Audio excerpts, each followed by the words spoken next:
سامعین ناظرین، infection control society آپ کی صحت کے لیے، آپ کی آگاہی کے لیے اور آپ کو نئی معلومات دینے کے لیے مضامین آپ کی سماعت کے لیے پیش کرتی ہے۔ کچھ مضامین ان امراض کے بارے میں بھی پیش کیے جاتے ہیں جو کہ اس وقت پوری دنیا میں مسئلہ بنے ہوئے ہیں۔ ایبولا کے بارے میں آپ کے سامنے کئی مضامین پیش کیے گئے۔ اب ہم آپ کو بتانا چاہیں گے کہ نیو یارک میں ایبولا کے پہلے مریض کی تصدیق ہو چکی ہے۔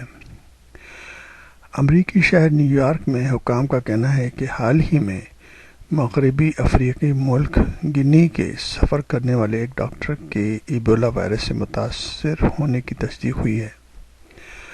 متاثرہ ڈاکٹر گریگ اسپینسر امدادی تنظیم میڈیسن سائنس فرنٹیئر MSF کے لیے کام کرتے ہیں اور ان کی طبیعت جمعرات کو یعنی کہ تھرسڈے کو خراب ہوئی۔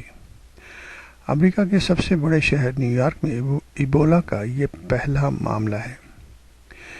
یہ مہلک وائرس رواں برس مارچ سے اب تک دنیا بھر میں 4800 سے زیادہ افراد کو اپنا شکار بنا چکا ہے اور مرنے والوں کی زیادہ تعداد کا تعلق مغربی افریقی ممالک لائبیریا، گنی اور سیریلیون سے تھا۔ طبی حکام کے مطابق ڈاکٹر اسپینسر جمعرات کو بخار اور اسہال یعنی کہ ڈائریا کا شکار ہوئے۔ انہیں کرائے جانے والے کی فوری بعد دیگر مریضوں سے الگ کر دیا گیا، یعنی کہ ان کے ٹیسٹ کرائے گئے اور اس کے بعد ان کو دوسرے مریضوں سے الگ آئسولیشن میں ایڈمٹ کر لیا گیا۔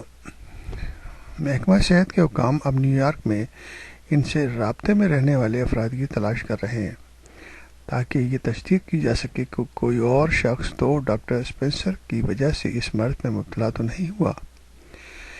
طبی ماہرین کے مطابق ایبولا کے مریض سے بیماری اس وقت دوسرے شخص کو لگ سکتی ہے جب اس میں ایبولا کی علامات واضح ہوں، اور یہ مرض جسمانی رطوبتوں سے پھیلتا ہے۔